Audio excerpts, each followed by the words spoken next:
अस्सलाम वालेकुम। हम पढ़ रहे हैं यूनिट नंबर 1 प्रॉब्लम सॉल्विंग। पिछले लेक्चर में हमने पढ़ा कि फ़्लो चार्ट क्या होता है और उसकी इम्पोर्टेंस क्या है किसी भी प्रॉब्लम को सॉल्व करने के लिए। आज हम पढ़ेंगे कि फ़्लो चार्ट किस तरह से बनाते हैं, उसको बनाने के लिए क्या क्या सिंबल्स इस्तेमाल होते हैं और कुछ एग्ज़ाम्पल्स को देखेंगे ताकि आपको ईज़िली समझ आ जाए इस चीज़ की। तो शुरू करते हैं।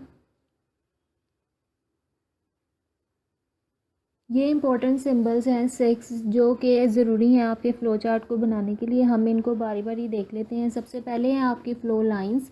ये ऐसी लाइंस होती हैं, एरोज़ होती हैं जो एक स्टेप को दूसरे स्टेप से कनेक्ट भी करती हैं और हमें बताती हैं कि पहले स्टेप के बाद दूसरा स्टेप कौन सा हो रहा है, तीसरा कौन सा हो रहा है। बेसिकली ये फ़्लो ऑफ स्टेप्स को आपको बताती हैं कि आपने पहला स्टेप क्या करना है, उसके बाद आपने दूसरे स्टेप कौन से स्टेप की तरफ जाना है, कौन सा आपका दूसरा स्टेप है। उसके बाद हम ये टर्मिनल्स इस्तेमाल करते हैं, इनको हम टर्मिनल्स कहते हैं। ये बेसिकली आपके स्टार्ट और एंड सिंबल्स होते हैं। इनके अंदर आप स्टार्ट और एंड लिखते हैं और ये फ़्लो चार्ट के शुरू में और आखिर में लगाए जाते हैं। उसके बाद ये जो तीसरा सिंबल है ये इंपॉर्टेंट सिंबल होता है और ये हर फ़्लो चार्ट में होता है। इसके अंदर आप प्रोसेस करते हैं अपने सारे फार्मूलाज जो भी आपके फ़्लो चार्ट को बनाने के लिए इस्तेमाल हो रहे हैं, वो सारे प्रोसेस जो भी प्रोसेस हो रहा है, जो भी ऑपरेशंस हो रहे हैं, वो आप सारे इस सिंबल में लगाते हैं। और ये एक से ज़्यादा भी एक ही फ़्लो चार्ट में एक से ज़्यादा सिंबल भी इस्तेमाल किए जा सकते हैं प्रोसेस के। उसके बाद जो चौथा सिंबल है आपके पास वो डिसीजन सिंबल होता है। ये हर फ़्लो चार्ट में इस्तेमाल नहीं होता, ये वहाँ पे इस्तेमाल होता है जब आपके पास कंडीशन आ जाती है कि आपने एक अगर इवन है, मतलब कि आपका नंबर इवन है तो आपने किस तरफ जाना है, ओड है तो किस तरफ जाना है। डिसीजन जहाँ पे आपको लेना पड़ता है वहाँ पे आप डिसीजन सिंबल लगा देते हैं। ये हर फ़्लो चार्ट में इस्तेमाल नहीं होता लेकिन ये भी एक इम्पॉर्टेंट सिंबल है। उसके बाद ये आपका इनपुट और आउटपुट सिंबल होता है।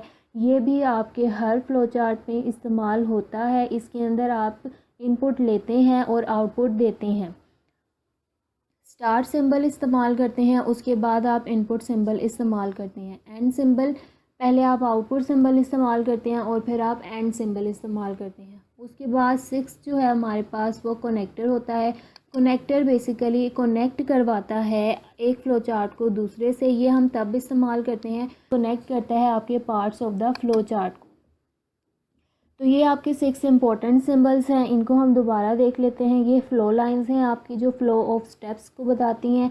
ये आपके टर्मिनल्स हैं जो स्टार्ट और एंड ऑफ फ़्लो चार्ट में इस्तेमाल होते हैं। ये आपके प्रोसेस हैं और ये डिसीजंस हैं, इनपुट और आउटपुट। और ये आपका कनेक्टर हो गया। ठीक है, किसी भी फ़्लो चार्ट को बनाने के लिए ये बहुत इंपॉर्टेंट सिंबल्स होते हैं। आगे हम एग्जांपल्स देख लेते हैं ताकि आपको इन सिंबल्स का भी इस्तेमाल करना आ जाए और आपको समझ आ जाए कि ये किस तरह से इस्तेमाल होते हैं।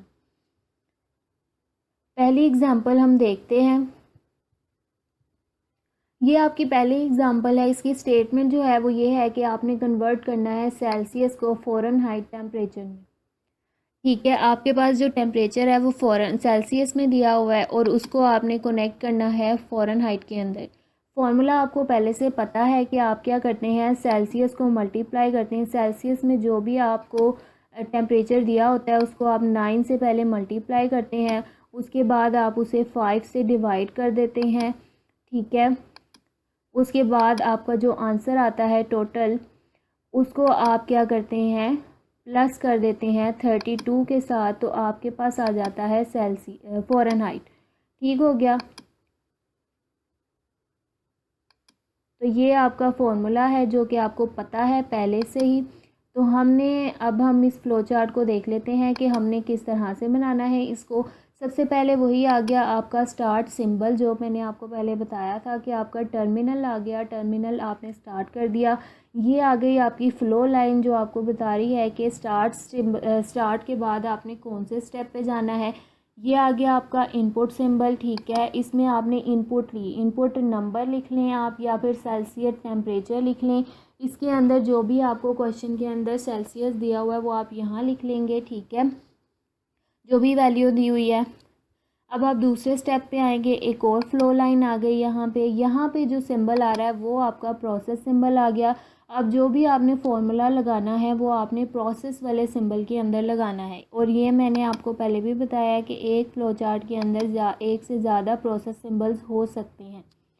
ये फ़ारेनहाइट का फॉर्मूला आपने यहाँ पे एज़ इट इज़ लिख दिया। उसके बाद आपने अगली जो फ़्लो लाइन लगाई है उसके बाद आपने आउटपुट सिंबल लगा के प्रिंट फ़ारेनहाइट कर दिया।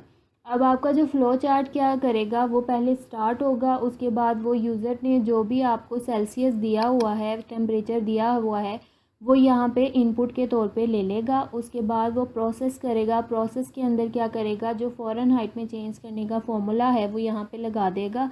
ये ऑपरेशंस वो सारे खुद परफॉर्म करेगा। उसके बाद आपको वो रिज़ल्ट दे देगा फ़ारेनहाइट के अंदर, ठीक है। और फिर आप क्या कर देंगे, एंड कर देंगे। तो सिंबल्स की भी अब आपको समझ आ गई होगी। ये आपका स्टार्ट सिंबल आ गया, यहाँ पे फ़्लो लाइंस आ गई हैं, इनपुट आउटपुट सिंबल आ गया है, प्रोसेस सिंबल आ गया है, फिर से आउटपुट सिंबल आ गया है, और ये आपका एंड आ गया है, ठीक है।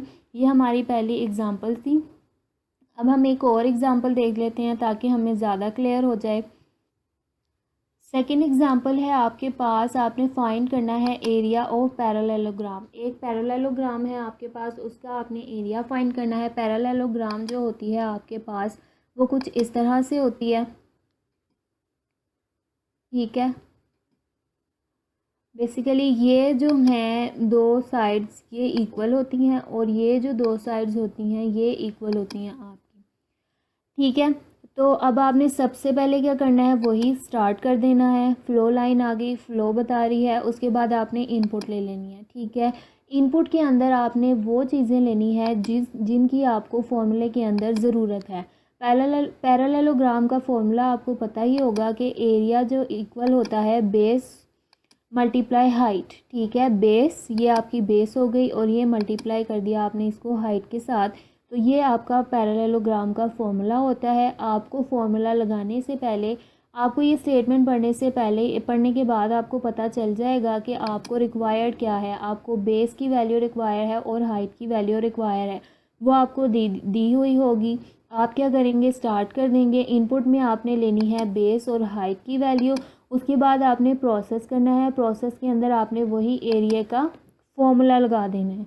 एरिया का फॉर्मूला जो है वो बेस मल्टीप्लाई हाइट हो गया। ये आपको पता चल गया कि आपने इनपुट में बेस और हाइट क्यों ली है, ठीक है। आप इनपुट में वही चीज़ें लेती हैं जिनको आपको प्रोसेस करने में ज़रूरत होती है। उसके बाद आपका ये फॉर्मूला एग्जीक्यूट हो जाएगा और आपको क्या मिल जाएगा, एरिया मिल जाएगा, ठीक है।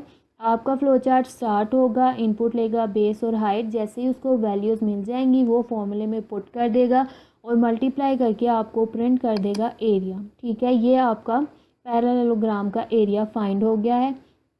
अब हम थर्ड एग्जांपल देख लेते हैं।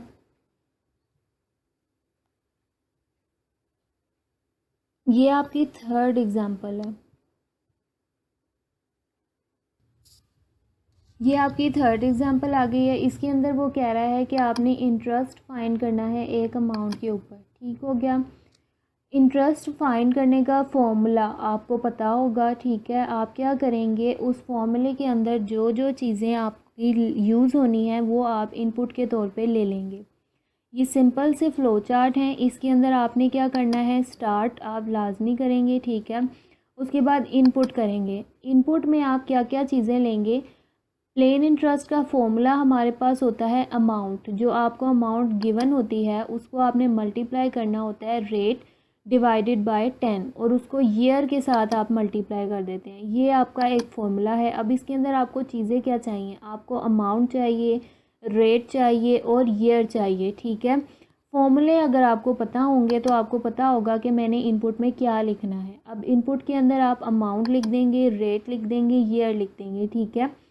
जैसे ही आपको इनपुट इन चीज़ों की मिल जाएगी उसके बाद आपका ये प्रोसेस सिंबल आ जाएगा। प्रोसेस के अंदर ये जो फॉर्मूला है ये आपका एग्जीक्यूट हो जाएगा। एग्जीक्यूट होने के बाद आपको रिज़ल्ट मिल जाएगा इंटरेस्ट का, और आपका फ़्लो चार्ट एंड हो जाएगा। अब हम थोड़ी सी कॉम्प्लेक्स एग्जांपल देख लेते हैं, ठीक है, जिसके अंदर एक ज़्यादा सिंबल्स इस्तेमाल कर सकें। ये आपकी कंडीशन आ गई है। हम स्टेटमेंट को पढ़ते हैं कि हमें क्या कहा जा रहा है। वो कह रहे हैं कि display the larger one out of the 3 given unequal numbers, आपको 3 अनइक्वल नंबर दिए गए हैं। जैसे हम एग्जांपल ले लेते हैं, आपको 4 दिया गया है, 5 दिया गया है, उसके बाद आपको दिया गया है 6। ठीक हो गया, ये 3 नंबर्स आपको दिए गए हैं। अब वो कह रहे हैं इनका ये अनइक्वल नंबर्स हैं, ठीक है, ये सेम नहीं है।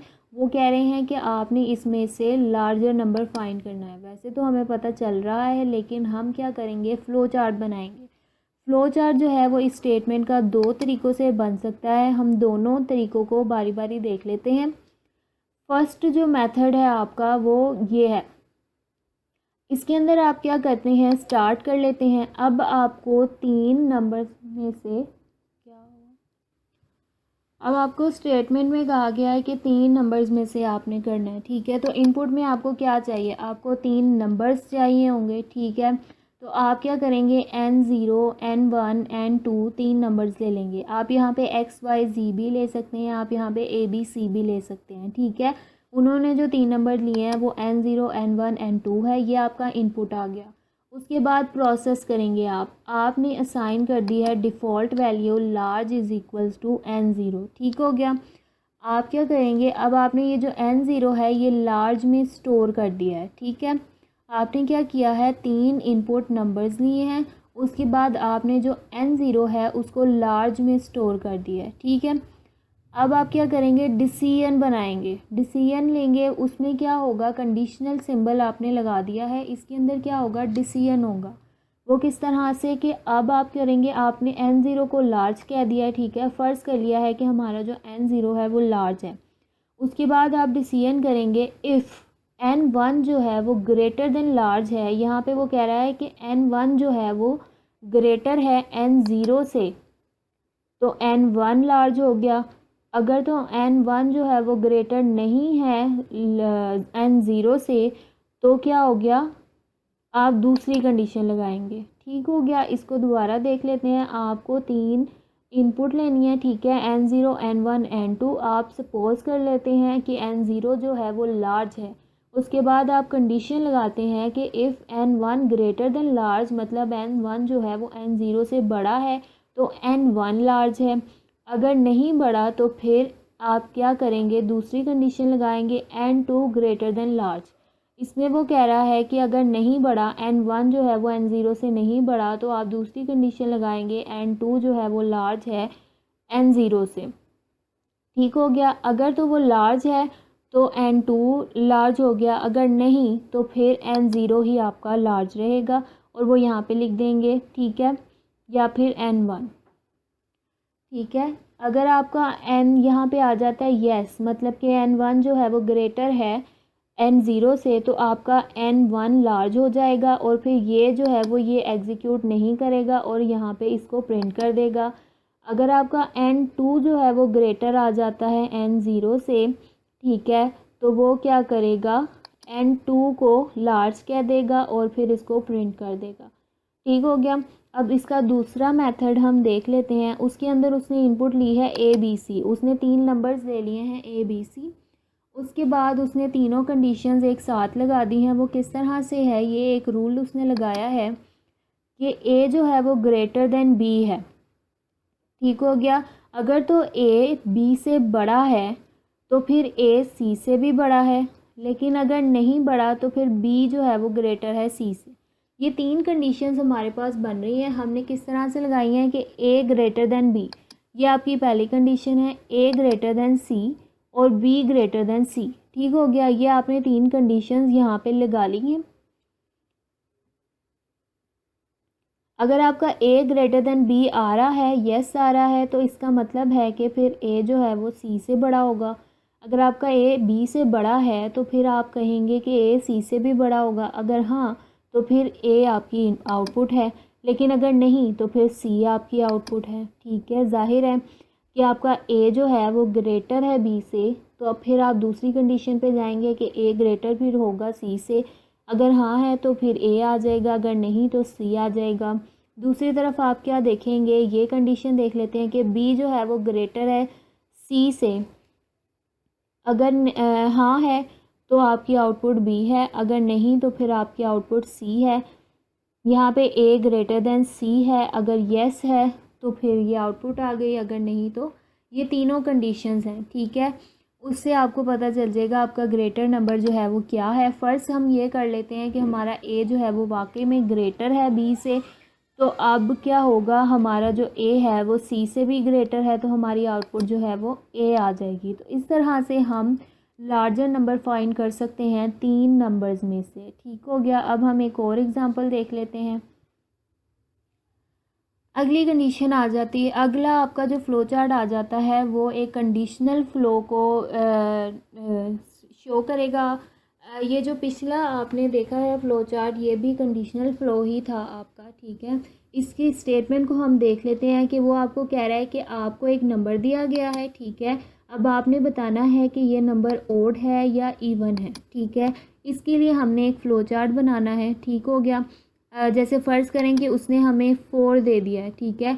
अब हमने एक फ़्लो चार्ट बना के ये प्रूव करना है कि हमारा 4 इवन है, ठीक है। अगर नहीं तो फिर हमारा 4 ओड है।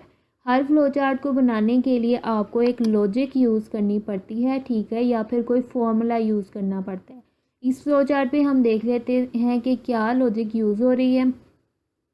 स्टार्ट सिंबल आ गया आपका, ये एसेंशियल पार्ट है आपके हर फ़्लो चार्ट का, ठीक हो गया। इनपुट ले लिया अब आपने, इनपुट में आपने लिया है n, ठीक है।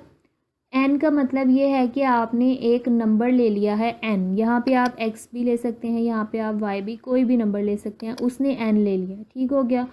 उसके बाद ये आपका प्रोसेस सिंबल आ गया। प्रोसेस सिंबल में उसने एक लॉजिक या फॉर्मूला यूज़ किया है, वो किस तरह से है, REM, रैम, रिमाइंडर, ठीक है। रैम आपका जो है वो एक रिमाइंडर है, ठीक है।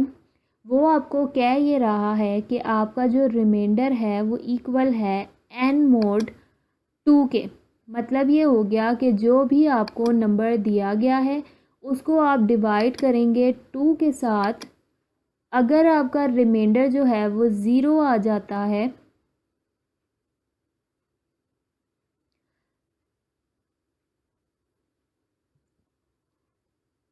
तो आपका नंबर इवन है, अगर आपका रिमाइंडर 0 नहीं आता तो आपका नंबर ओड है, ठीक हो गया।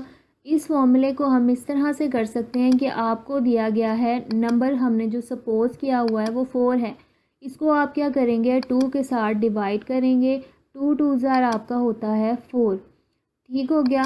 तो अब आपका जो रिमाइंडर है वो आ रहा है 0। तो इस तरह से आपको पता चल रहा है कि आपका जो नंबर है वो इवन है।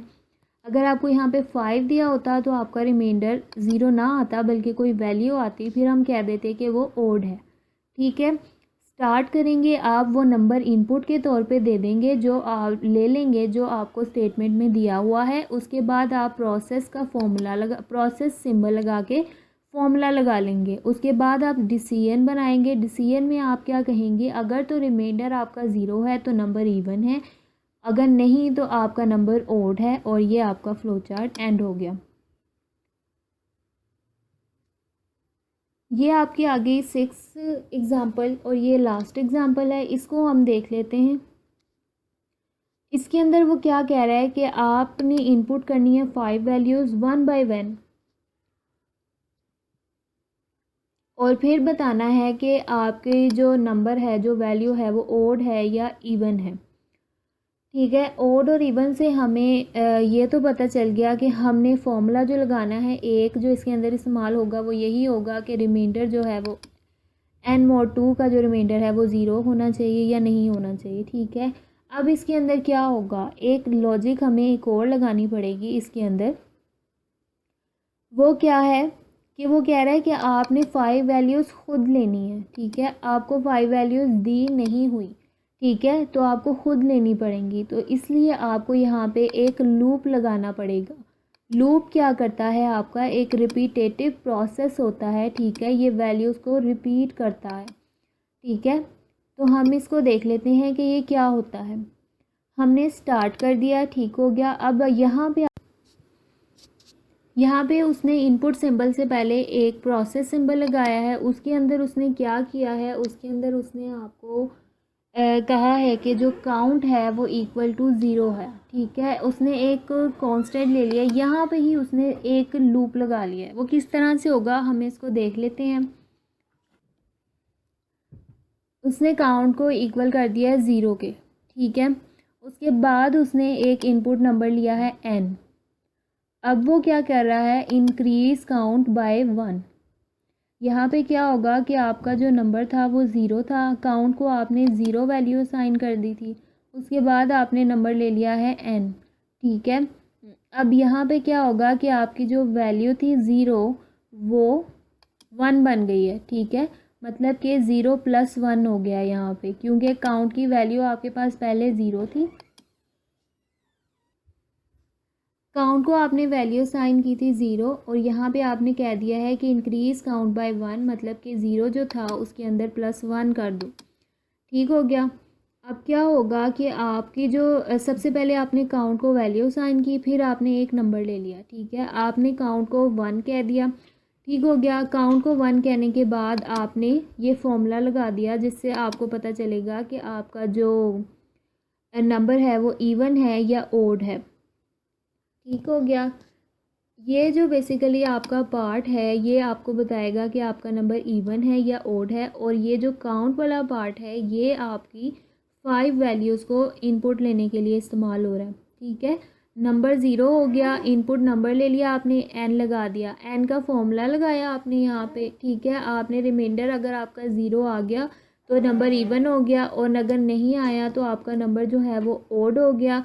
ये आपका फॉर्मूला लग गया, और उसके बाद क्या हो रहा है कि आपका जो नंबर है वो 5 हो जाएगा। मतलब ये जो है ये प्रोसेस रिपीट होगा आपका, ठीक है। यहाँ पे क्या होगा कि आपका जो नंबर था वो 1 था, ठीक है, वो यहाँ पे आएगा। अगर तो आपका काउंट 5 हो गया है तो ठीक है, एंड कर दो, ठीक है। मतलब कि वैल्यूज़ आपकी 5 हो गई हैं, तो हमें यही कहा हुआ है, तो ये एंड हो जाएगा। लेकिन अगर वैल्यूज़ 5 नहीं हुई तो ये वापस से यहाँ पे चले जाएगा और फिर से फॉर्मूला कैलकुलेट कर लेगा। जब तक आपकी वैल्यूज़ 5 वैल्यूज़ कंप्लीट नहीं हो जाती ये लूप चलता रहेगा, और जैसे ही कंप्लीट हो जाएंगी वो इस फ्लो चार्ट को एंड कर देगा, ठीक हो गया। ये जो आपका इंक्रीज़ काउंट बाय 1 है ये आपका इंक्रीमेंट कर रहा है, मतलब कि पहले आपकी वैल्यू ज़ीरो थी उसने 1 कर दी, फिर ये वापस से आएगा तो उसकी जो वैल्यू 1 थी वो 1 + 1 2 हो जाएगी, फिर ये वापस आएगा तो 2 + 1 3 हो जाएगी। तो इस तरह से आपकी 5 पूरी हो जाएंगी।